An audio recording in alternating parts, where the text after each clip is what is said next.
हमारे एक लीडर बोलते हैं कि मजा आ गया, आके चला गया, इसको जाने नहीं देना, इसको रखना है अपने पास ही। तो सर ने बोला कि मैं कुछ भी बताऊं, मैं कल आपसे, क्योंकि सर को पता नहीं है कि कल मेरी 20-25 मिनट की स्पीच हो चुकी है और डिटेल में बात करने के लिए थोड़ा सा मेंटली प्रिपेयर होना पड़ता है। कल मेरा ट्रेनिंग रहेगा, लेकिन एक चीज जरूर कहना चाहता हूं कि बिजनेस को करने के लिए कॉन्फिडेंस का होना बहुत जरूरी है। अभी सर ने उसके ऊपर काफी बातचीत करी। मैं जब सर को सुन रहा था तो ऐसा लग रहा था कि वाकई में जो चीज बचपन से ही मेरे अंदर थी, वो चीजें सर उसके ऊपर बात करते, सर लग रहा था जैसे सर मेरे लिए बोल रहे हैं। मैं जब स्कूल में पढ़ता था तो मेरी क्लास में सबसे नालायक बच्चा मैं ही था। ईमानदारी से बताता हूँ, मैं सरकारी स्कूल में पढ़ता था हमारे गांव में। जैसे सर ने बताया उच्च विद्यालय उपलाना करनाल, मेरे को भी याद है, मेरे ख्याल से 50 पैसे फीस हमारी भी हुआ करती थी। तो स्कूल में जब मैं पढ़ता था, हमारे टीचर वहीं पे रहते थे और सब्जी लेने के लिए उनकी फैमिली रहती थी वहां पे, बोलती थी कि भाई शाम को घर पे सब्जी लेके आना। तो सबसे पहले मैं हाथ खड़ा करता था, क्योंकि मेरा पढ़ाई में मन ही नहीं लगता था। तो सबसे नालायक बच्चा था मैं और ज्यादा पढ़ाई में मन नहीं लगता था। तो मैंने बिजनेस में एक चीज सीखी है मेरे गुरु ने, जिसने मेरे को नेटवर्क मार्केटिंग सिखाई, कि जिंदगी में आप जो हो वही रहो। कई बार हम बनने की कोशिश करते हैं, मान लो फॉर एग्जाम्पल जैसे मेरे को इंग्लिश नहीं आती और कई आदमी मैं पंगा लेने लग जाऊं किसी अंग्रेज से, तो मेरी तो इंसल्ट ही होगी ना। तो शर्माओ मत, आप जो हो वही रहो। सर मैं कई कंट्रियों में गया, हिंदुस्तान में भी गया, मेरे को नहीं लगा कि कहीं पे मेरे को इंग्लिश की जरूरत है। हाँ, कॉन्फिडेंस लेवल मेरे गुरु ने मेरे को सिखाया कि कॉन्फिडेंस लेवल कितना हाई होना चाहिए। मैं अपनी जिंदगी की कुछ पर्सनल चीजें बताता हूँ। मैं एक बार श्रीनगर एयरपोर्ट पे था, एक पिलर पे लिखा हुआ था, हिंदी है हम, हिंदी है वतन हमारा। मैं जैसे ही बोर्डिंग के लिए एयरपोर्ट पे गया तो वो एयर होस्टेस होती है वहां पे, जिनकी ड्यूटी, इंग्लिश में बात करने लगी। अब मेरे को तो सर इंग्लिश आती नहीं, तो मैंने कहा कि यार इसको अगर मैं कहूँ कि मेरे को इंग्लिश नहीं आती तो अच्छा सा नहीं लगेगा। तो मैंने उसको कहा कि मैडम ये सामने पिलर पे क्या लिखा हुआ है? उसने कहा कि ये चीज लिखी हुई है। मैंने कहा मैडम किसने लिखा है? बोले जी यहाँ का गवर्नमेंट और मैनेजमेंट उन्होंने लिखा है।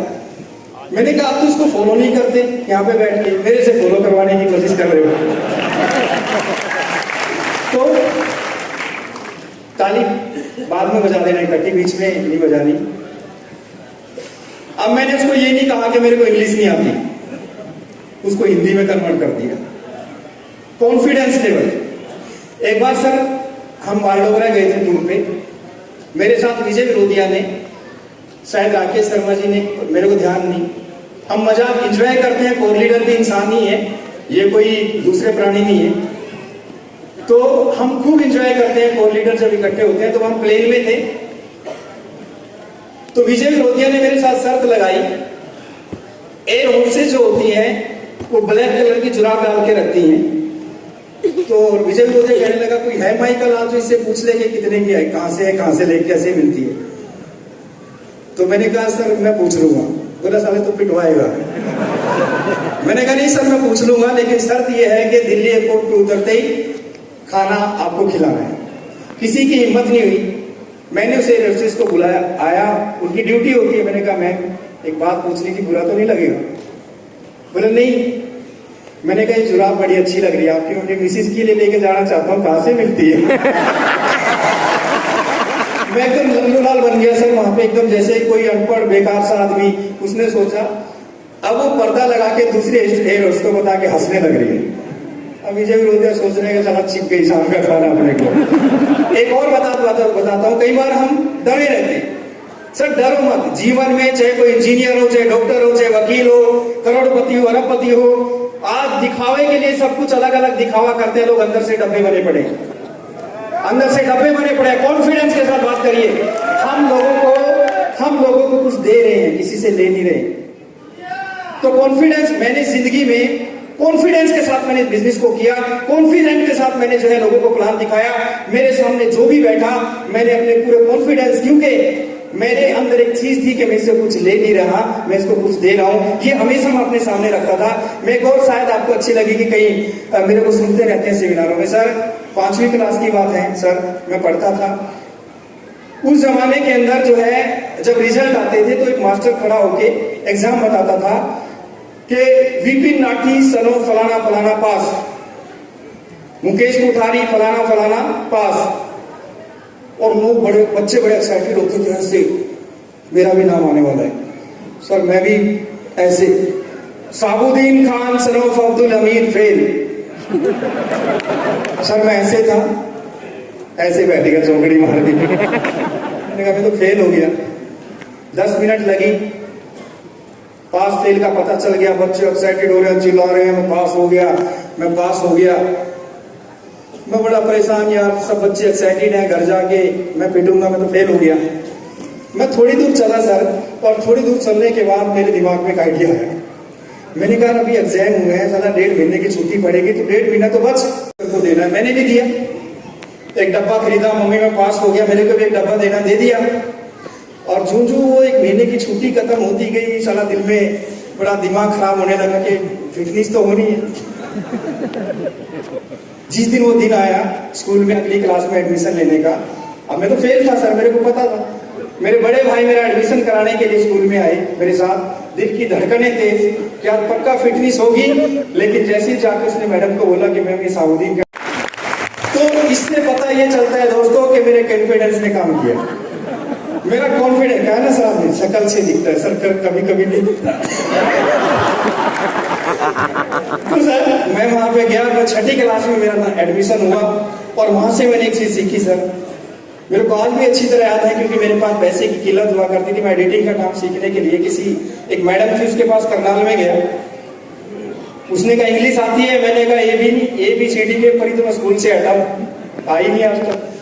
बोला आप इस काम को नहीं सीख सकते, आप इस काम को, क्योंकि पूरा इंग्लिश में एडिटिंग होती है, और आपको तो इंग्लिश आती नहीं, आपको तो इंग्लिश में अपना, उस जमाने की बात बता रहा हूं, तो मैंने बहुत सारी चीजें सीखी। मेरे को नाम इंग्लिश में अपना भी लिखना नहीं आता था।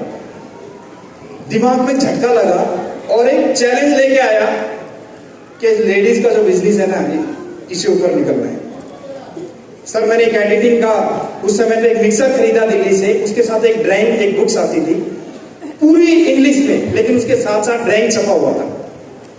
मैंने अलग से कमरा गांव में टूटा फूटा सा हमारा एक मेरा कमरा था, उसमें पूरा सिस्टम रखा, ड्राइंग रखी, और साथ के साथ प्रैक्टिस करके ड्राइंग को देखना शुरू किया, क्योंकि इंग्लिश तो पढ़नी नहीं आती थी। सर मैंने उस पूरे इंग्लिश के सिस्टम को, जो सिस्टम कंप्यूटर था, उसको पूरा हिंदी में कन्वर्ट कर दिया बिना किसी से सीखे, और मैंने हिंदी में एडिटिंग करनी शुरू करी। और उस जमाने के अंदर जितने भी उस एरिया के फोटोग्राफर थे, वो एडिटिंग का काम कराने के लिए मेरे पास आने लगे। और उस मैडम ने जब उस तक मेरा नाम पूछा कि साफ स्टूडियो के नाम से कोई बंदा है, तो एक दिन मेरे को मिली कि सर आप, मैंने कहा आप तो बोलते थे आपको तो काम ही नहीं आएगा। वो मैडम मेरे से पूछने लगी कि सर मेरे को बताओ ना हिंदी में कैसे होता है। तो जिंदगी में कभी किसी को देख के अपने आप को हल्का महसूस मत करना, जो हो वो हो, कॉन्फिडेंस के साथ जिसके साथ भी बात करें। सर हमारे जैसा प्रोडक्ट किसी के पास नहीं, ये कॉन्फिडेंस हमारे अंदर होना चाहिए। हमारे जैसी कंपनी किसी के पास नहीं, ये कॉन्फिडेंस हमारे अंदर होना चाहिए। हमारे जैसे PC छावड़ा जी किसी के पास नहीं, ये कॉन्फिडेंस हमारा होना चाहिए। दोस्तों मैं वादा करता हूँ, क्योंकि मैं थोड़ा सा जज्बाती टाइप का आदमी हूँ, और जितनी टाइप का उन्होंने बोल दिया, क्योंकि जो मेरी फैमिली मामला हो या बिजनेस का मामला हो, अगर मैं कोई कमिटमेंट कर लेता हूँ, या कोई मैं फिल्मी डायलॉग नहीं बोल रहा हूँ, मैं अपने आप से वादा करता हूँ। मैं भरोसे बिल्कुल भी नहीं करता कि ये करेगा तो मेरा होगा। मैं हमेशा मार्जिन रख के चलता हूँ अपने तरीके से, जो है तो जिद्दी बन जाऊं अच्छी चीजों को करने के लिए। और आज मैंने जो सीखा, मुकेश कोठारी जी की पहली मैंने मीटिंग देखी थी पानीपत में, एक मैंने देखा था लुधियाना के अंदर गुरु नानक देव भवन में BC छावड़ा जी के प्रोग्राम में पीछे बैठ के एक ही कसम खाई थी कि भीड़ का हिस्सा नहीं बनना है। और दोस्तों जिद अपने अंदर पाली थी।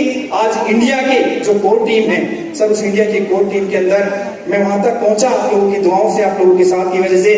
आज ये मैसेज देना चाहता हूँ, एक्साइटमेंट रहेगी यहाँ पे 2 दिन 4 दिन यहाँ से जो सीख के जाओगे, उसके बाद लोग मिलेंगे, आपका बैटरी डाउन होगा। जो अपने आप को मेंटेन, उस नेगेटिविटी के माहौल के अंदर अपने आप को पॉजिटिव रख सके, उस समय पे जो जब नेगेटिव सिचुएशन आपके घर में हो, उस समय अपने आप को कैसे आप जो है अपने आप को पॉजिटिव रख सके, वो सारी चीजें दोस्तों मैं ये सारी की सारी चीजें अगर आपके अंदर हैं तो दुनिया की कोई ताकत आपको यहां तक पहुंचने से नहीं रोक सकती। अब मेरे अंदर एक ही जिद है, इसको थोड़ा दूसरे तरीके से मत लेना, कि सुरेंद्र जी वत्स मेरे पड़ोस में 700 रुपए महीने की जॉब करते थे स्कूल के अंदर। जब सुरेंद्र जी वत्स 50 लाख की इनकम ले सकते हैं तो साबुद्दीन खान क्यों नहीं ले सकता? ये जिद एक अंदर है कि जब सुरेंद्र जी वत्स मेरे पड़ोस में रह के 700 रुपए की नौकरी करने वाला एक आदमी अगर 40 से 50 लाख रुपए की इनकम ले सकता है तो साबुद्दीन खान क्यों नहीं ले सकता? आप आज ये जिद यहां के लेके से जाएं कि जावेद जी अगर जो है कश्मीर में इतनी विपरीत सिचुएशन के अंदर अगर रूबी बन सकते हैं तो मैं क्यों नहीं बन सकता? सुदेश सैनी जी एक ऑफिसर होते हुए जो है यहां तक पहुंच सकते तो मैं क्यों नहीं पहुंच सकता? सतवंत सिंह जी पंजाब से, बहुत मेरे को पता है उनके संघर्ष का, माता जी से आवाज ही नहीं निकल रही थी, मेरे को पता है सिलाई कर करके कई बार मैं इनके साथ बैठता हूं घर में, अपनी माँ की तरफ मेरे को जो है कभी ऐसा नहीं लगता कि मैं अपनी माता जी के पास नहीं, मेरे को अपनी कहानी बताती है कि मैंने अपने बच्चे को सिलाई कर करके रातों को पूरी पूरी रात जाग जाग के मैंने अपने बच्चों को पढ़ाया है। दोस्तों ये कुछ चीजें हैं, आप किसी को अपना आइडियल बना लें, डरे मत, कभी सिचुएशन विपरीत आएगी, कभी बिजली डाउन जाएगा, कभी अप जाएगा, तो उसको मेंटेन रखे। दुनिया की कोई ताकत आपको आगे बढ़ने से नहीं रोक सकती। कल हमारा प्रोग्राम रहेगा, ट्रेनिंग रहेगी, उसमें हम कैसे आगे बढ़ सकते हैं वो सारी की सारी चीजें जो है हम कल बात करेंगे।